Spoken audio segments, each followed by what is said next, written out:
of the technology at the time. The fellow who was told that this was a device that had been developed in New York State was told that it ran by electricity. Well, of course, today that sounds pretty antiquated.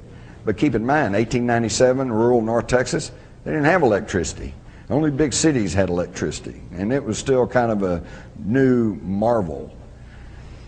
And there's some support for this argument because early on, back in the 50s, when contactees were first talking about being taken aboard these craft and stuff, they talked about these rotary dials with numbers on them, okay? Because that was our technology. Today, we have people, experiencers and abductees, who say that they've seen these LED things like the watches and clocks we have today, because now we have that technology.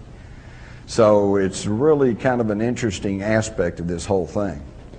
But I wanted to share with you all the story of Aurora because it is becoming more and more documented in the tape about Aurora, and I apologize, this is not a Hollywood production. This was made on less than a shoestring, but the information is there, including interviews with people, descendants of people in Wise County who were there and observed what was going on. And of course these are available, and like I said, you can get a copy of this front page.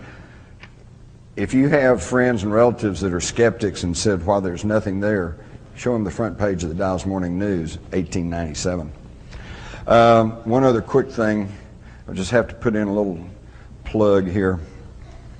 I don't have to remind you of the war rattles and the saber rattling that's going on today in regards to Iraq and also North Korea.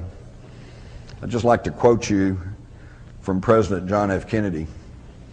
And this was back at the time of the Cuban Missile Crisis, when people were actually pointing real missiles at the United States. Now, if there was ever an excuse for us to threaten war with somebody, that would have been it. Today, what have they found? A few empty artillery shells and some, you know. President Kennedy said, the United States, as the world knows, will never start a war. We do not